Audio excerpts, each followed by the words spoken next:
All right, Mod 4, Lesson 4, Lesson Objective. I'll be able to use multiplication to calculate volume.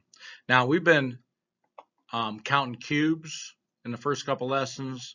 Today, we actually counted cubes on layers and split the cuboids up by layers to solve for volume. Today, we're actually going to start just using the mathematical formulas in order to solve for volume. So that's what our lesson objective is, to be able to use multiplication to calculate volume. The standard is MAFS 5 MD 35A, and that's relate volume to the operation of multiplication and addition to solve real-world and mathematical problems involving volume.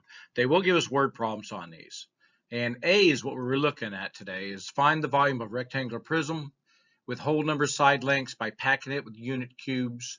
Show that volume is the same as it would be found by multiplying the edge lengths equivalent by multiplying the height by area of the base.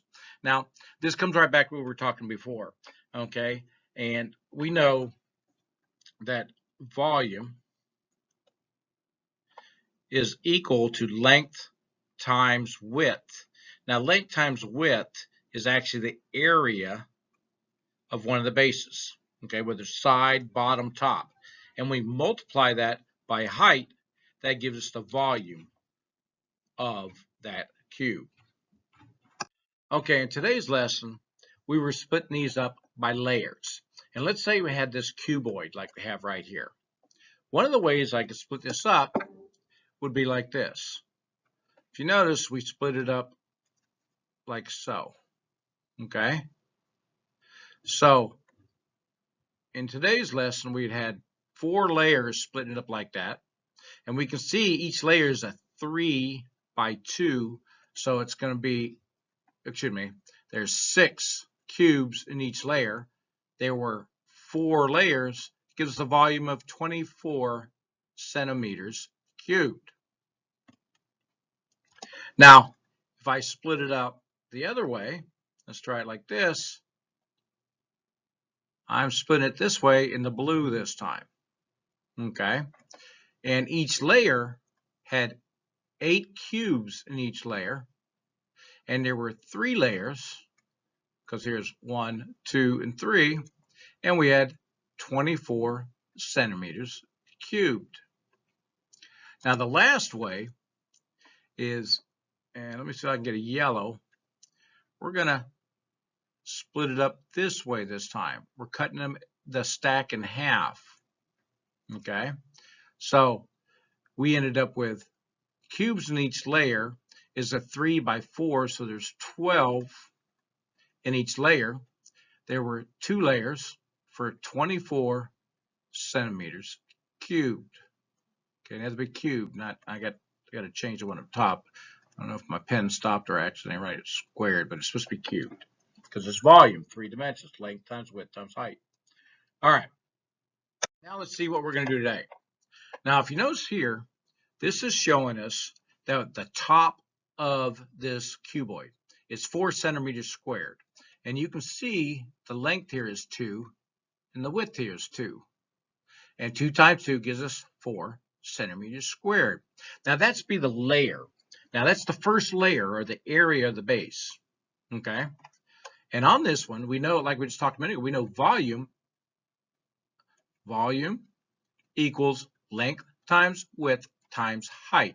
Now we're already given the length times width because they're saying 4 centimeters cubed or squared. So we don't have to multiply the length times width. It's already given to us. So now what we have to do is multiply by height, which is the number of layers. In this case, happens to be 4 centimeters. So 4 times 4 gives us 16. And now since we had centimeters squared times centimeters, we get centimeters cubed. Okay, that's the volume. Now let's say we're given this figure right here, this cuboid, and they're telling us here the area of the top here is 6 inches squared. So they're saying it's like 2, and I'm just going to draw them here so you can see it. That is the area, 6 inches squared, and they're saying the height is 2 layers. So 6 inches squared, which is length times width, okay. And then we're going to multiply that by the height of 2 inches, which is our height, and we get 12 inches cubed for the volume. Now notice, this time they're giving us the layer on the side here. And we can see here, 3 centimeters is how many layers we would have. So once again, volume equals length times width times height. But they're already giving us this length times width because it's 3 meters squared times 3 meters in width gives us 9 meters cubed. Pretty simple. All right, so now we're actually just using the formula. And the formula is volume equals length times width times height. And a lot of times they're going to give you the volume, which equals the area of one base times the height, which is the layers. And we can solve for the volume of any cuboid. Okay? All right. See you tomorrow.